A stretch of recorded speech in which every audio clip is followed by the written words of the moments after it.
Cyclone Steve. No one in the Big 12 is that good. Need luck to win it all. Well, I mean, that is definitely a take, Cyclone Steve. That seems like a take that would come from outside of Big 12 country.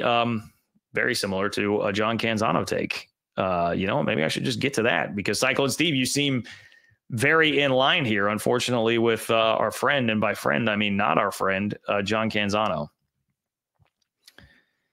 Where did my Canzano go? Here it is. So remember, I'm gonna frame this up by saying, remember that I told you Boise getting that fourth auto bid spot would be a horrendous thing for the reputation of the league.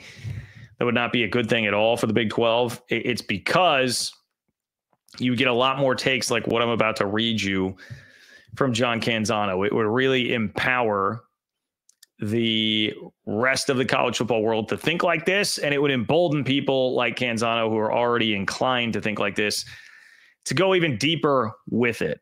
All right. Now, there's a whole case, a very easy case to make as to why what he says, for the most part, is pretty ridiculous.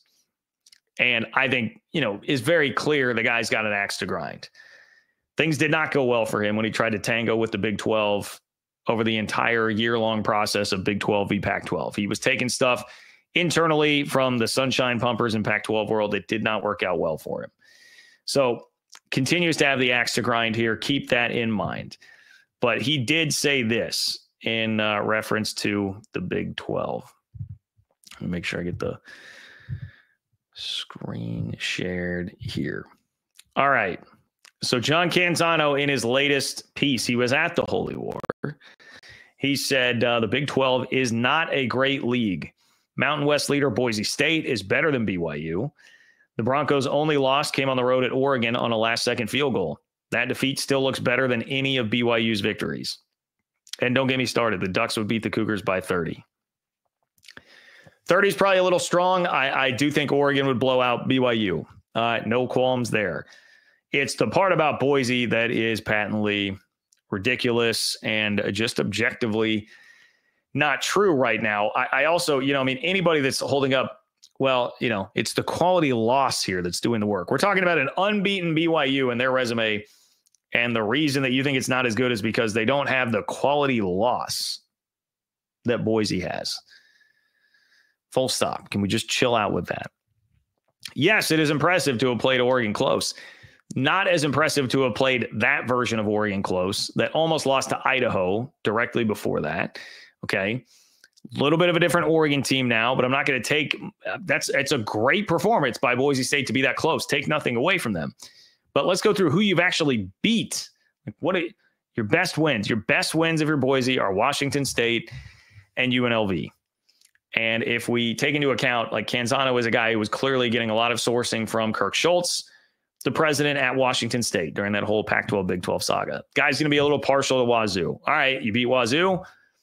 I'm going to respect you more. Oh, you played Oregon close? I'm from Oregon. That's where I'm based. You played the flagship close. I'm certainly going to be inclined to love you up. Some of that going on. Definitely Big 12 axe to grind going on. But it's obviously a ridiculous statement. It's a ridiculous statement. Okay. I feel like I just went through this last week with the BYU v. Indiana debate, where somebody was coming at the Ohio State fan was coming after me on that. And I just simply pointed out, hey, strength of schedule would tell you that you are wrong. The tail of the tape is Boise's best wins are UNLV and Washington State. One of those two is ranked. That's number 21, Washington State in the college football playoff poll. UNLV not ranked. Meanwhile, BYU has beaten number 19, K-State, by 29 points and won on the road at number 13, SMU. Currently projected to be the number 4 seed in the college football playoff by Andy Staples. If we're going strength of record, BYU is higher. They are number 2 in the country versus number 16 for Boise State. If we're going strength of schedule, if you prefer that flavor, strength of schedule, it's 54 v. 68. Stronger strength of schedule for BYU. So this is the problem. You have guys that will just launch into statements like that are pretty disprovably false here at this point. Not any metric that says that other than, hey, I'm a guy based in the Pacific Northwest, and I think that, and I'm going to say that. It's not really much other reason to buy into that unless you're John Canzano and you have that perspective. So I see somebody in there keep polishing that BYU turd. I mean, they keep winning games. I'm not having to polish anything. They keep winning games. If they lose at some point, you'll have a better case. They haven't lost. And I'm sorry, but Boise State is not the team to make this case about. You want to do it with like Indiana, that's fine. I can listen to that. Although not super impressive against Michigan this weekend, I'll cut them some slack. And I still think they're a very good team.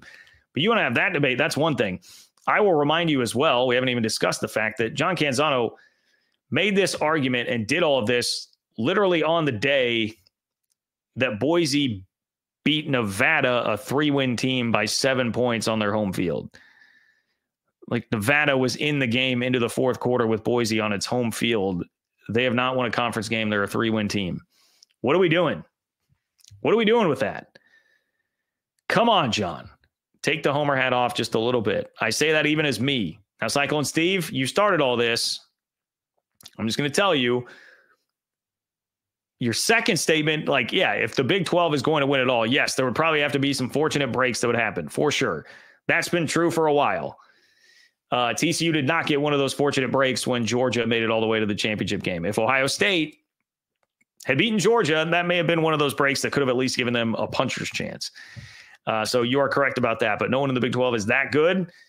I don't know. It depends on what that means. The SEC has a whole bunch of teams right now that appear to just be pretty good, but not great. I saw someone laying out a scenario. You could have 6 10-2 teams out of the SEC, and like, what do you do then? I don't know. Alabama's looked awfully human at times. Texas has looked awfully human at times. Georgia definitely looks human after that stinker that they just laid on Saturday, and Carson Beck can't seem to play quarterback anymore. Like, there are a plethora of flawed teams out there. So I would be careful with a little bit of that. Ryan says, glad to see that your mark fined Harlan $40K. Yes, me too, for sure. And just gave a stern statement like, hey, you do this again, it's going to be even worse. We can't have anybody doing this. I love the tone of the statement as well. Michael Goldman, appreciate you, Michael. Hands to the face by the Utes on the same play. Oh, okay. All right. I hadn't seen that, but interesting enough. Appreciate you, Michael. Thanks for being here. Rob S. Apparently Cam played offense, defense, and special teams. Oh, this is Cam Rising. I was thinking Scattaboo there for a second because I had just been talking about Scattaboo, but this is going back a ways. Apparently Cam Rising played offense, defense, and special teams. Rob says, gotta love how he blames the student athletes for his bad behavior. Like people blame sleep meds for being awful. Oh, coach in waiting is worse. Oh boy, we're getting deep into the analogies here. Talking about sleep meds, Rob. That's a lot there. That's intense. Okay. Coach in waiting. Yeah. I mean, look, this is a part of it, right? If you're Utah, they've tried to do the thing to retain stability by naming Morgan Scalley the coach in waiting, but when has that worked? Those generally, we have not seen that be like a great way to go about it generally a lot of the time. So I don't know. I'd be a little leery of that. I'd be a little bit leery of that. Matthew, what's up, Matthew? Matthew says, Mark Harlan longing for the good old George Kliavkoff days makes one wonder why the Utes joined the Big 12 that they never esteemed as a good option. Well, they had to. There was no choice. That was really it, Matthew. Like that is a part of this whole attitude that I think is just so obvious that is there. Like they didn't want to join. They didn't want to be a part of it, but they were forced to. You know, if you're a little kid and your mom's like dragging you to the store, you don't want to go.